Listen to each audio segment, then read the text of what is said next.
We're off to the cinema to review some of the greatest car adverts ever made. But we're not going to the Odeon in Bognor Regis. No, we're here at Bicester Heritage to screen these films somewhere rather unique.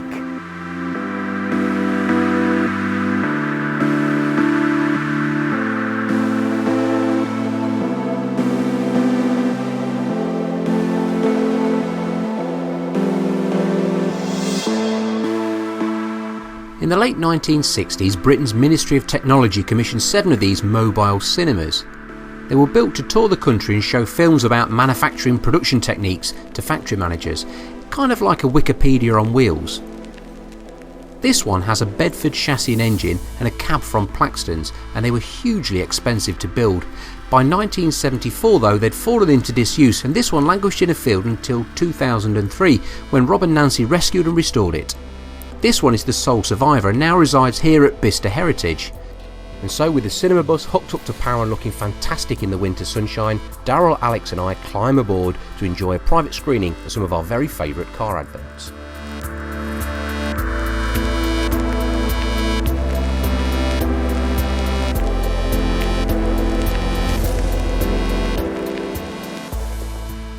Well, the first film is from the 60s. It's from Subaru and it's... Subaru. Subaru? It's quite special. Well, that is just Bit of a Fiat rip-off.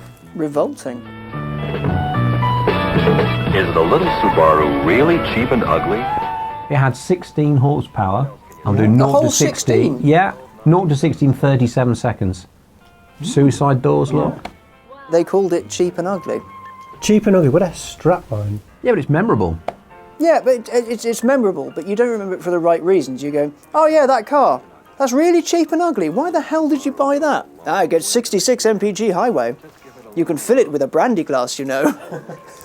That's her own wee in that glass. It appears that she's had a crash on a beach, or she's hit another one, it's just exploded. It's going, oh, well, this part will be really cheap to replace. This is a brake drum. It's only $12.67. Whoever buys a new car fretting about the cost of brake drums anyway? It can drive in a restaurant I'm sold. I want that now. for £12.97, which is a whole, 30 pence nowadays. It's €8. Oh, okay. The little Subaru is cheap and ugly.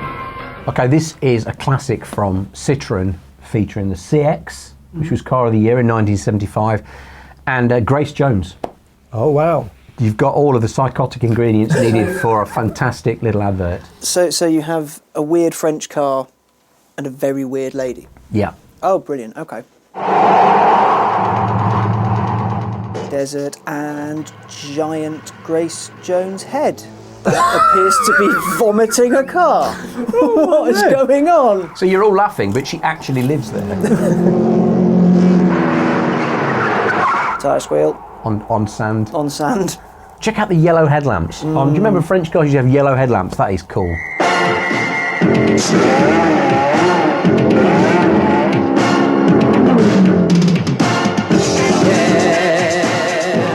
She's shouting through the window because she's clearly barking mad. Brilliant car. And Brilliant. she's going to go back into her own face.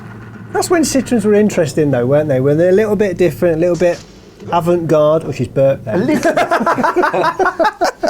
bit avant-garde. A little bit. La beauté sauvage. Right, next advert is the Honda Cog advert, which won quite a few awards actually. This is pretty famous. This was voted the best car advert ever. Now this advert's quite personal to me. This is quite special because as a child we were terribly poor and we only had dominoes to play with. You only had a single cog to play with. We only had a single cog. So we'd line up dominoes and tip them over. So when you see this motion here, this is fantastic. This is beautiful. This really struck a note with me. They spent 2 hours to get that bearing to roll the right direction. It took them days to film this. Lots of people thought it was all in one, but I watched a thing with one of the dudes that made it, and apparently there is a cut. They had to do it in 2 because they couldn't find a room big enough. This isn't the long one though, is it? No. The long version, because the long version is 2 minutes long, and it was so expensive to put on prime time television, it was only shown 10 times on UK TV. Yeah, but everyone came back and went, oh my God, did you see that Honda advert? Yeah. I want a Honda now. Well, 2 million people downloaded it. Yeah. It made Honda the second most visited website in the world motoring website on the strength of this. People were buying, sending off for the DVD of this. I actually bought a car on the strength of this. I like the idea. It was kind of techie and reliable and precise. So I went and bought a brand new Honda Accord on the strength of it. They reckon this cost £1 million to make, and it made Honda in total £400 million profit. Most successful ad ever. I ended up hating my Honda Accord because it was so reliable. I tried to break it on purpose because I was so bored of it.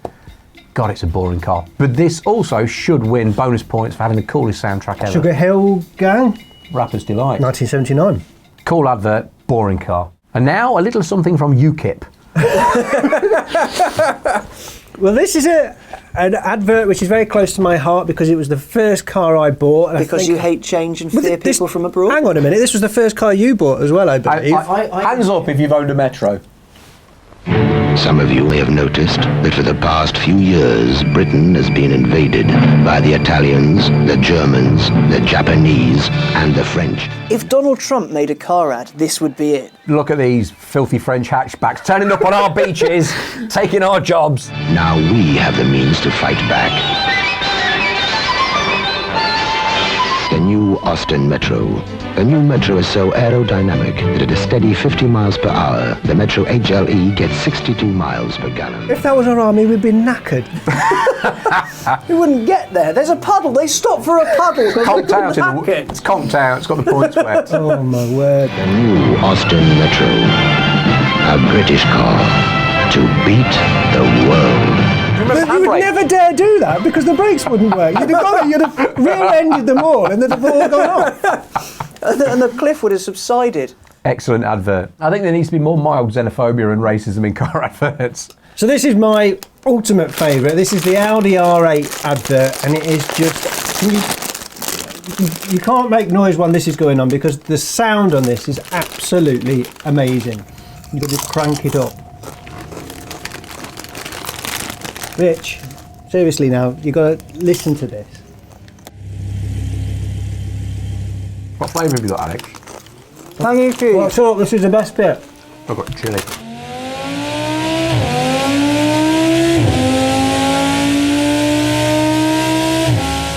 I've forgotten how good tangy cheese Doritos were. When's the last time you had Doritos? Chili's good. Are they good? Have they got a bit of a kick to them? Oh, boys! Jesus Christ! Sound engineers wanted to get this absolutely bang on, so they put mics all around the engine, they put mics on the gearbox, but they needed a bit more bass, apparently. So they put additional mics right underneath the car so that the under trays were actually acting like huge subwoofers to give it that bit more, it's fantastic advert. Oh, Chris.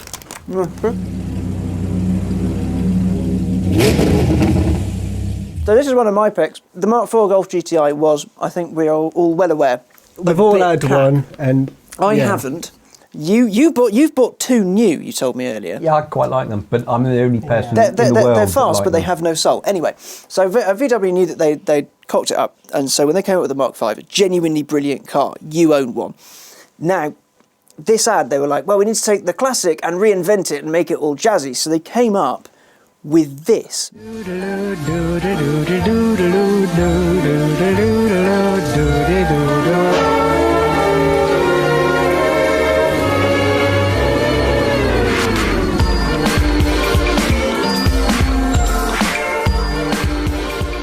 See, I think this is a case where the song is actually better than what you're seeing on the screen. I think the audio is better than the images. I bought the Mint Royale album, didn't buy the Golf. Well, you bought two of the rubbish Golfs instead.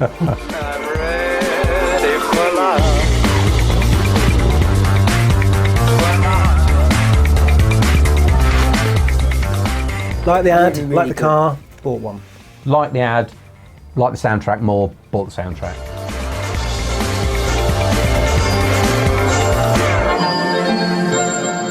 Ford's illustrious motorsport history. They've won Le Mans, they've won everything, basically.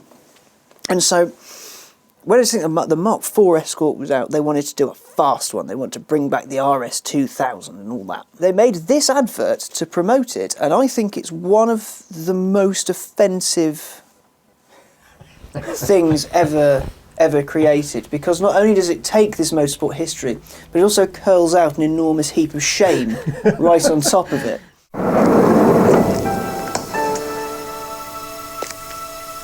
I'm gonna make you great again. The people want you back. And now we're going to make you great again by taking a terrible car and painting it. Oh, not enough power. Let's turn this screwdriver. There we go, Hey. 150. Which is what, less than half of the current Focus RS? Yes, the current Focus RS is like 345 horsepower. This drove like a pig. I remember these. These Never were just liked dreadful these. cars. Never like these. Badge on, job done. Little puff of blue smoke as it pulls away. Bits of crisps just falling out the side of it. Okay, it's on a racetrack. Tissues. It can go around cones and everything. Wow, it can go around cones that are obscured by Yes. perspective. Up the steps we go. Look at the suspension. Isn't it so good? But check this lap. Look at it understeer into shot. Look. It understeers into shot. That's dreadful. And it also Champ is back. it also rips it out of Rocky. And I'm not a big fan of Rocky, but Yeah, it's a little bit disrespectful, isn't it? Rocky's soundtrack didn't deserve that. This is the final film of all of them. Okay, this is a review. We're not saying that any one is better than the others. These are simply our favourites. This one, I think, is absolutely fabulous. The quality is a bit scratchy. I apologise for that, but it's well worth watching. Let's go back to the 70s and have a bit of Datsun for America. You already are back in the 70s. Datsun offers Black Gold. The 10th anniversary Datsun 280CX. Very few will possess. Check that face. So lavishly appointed, there are virtually no options. Looks like the electrics are on the fritz though, aren't they? And this is the dubbed-on engine noise. It's not even. It was a good engine, but listen to that. That's something else altogether. The 10th anniversary 280CX is Datsun, driven to the ultimate.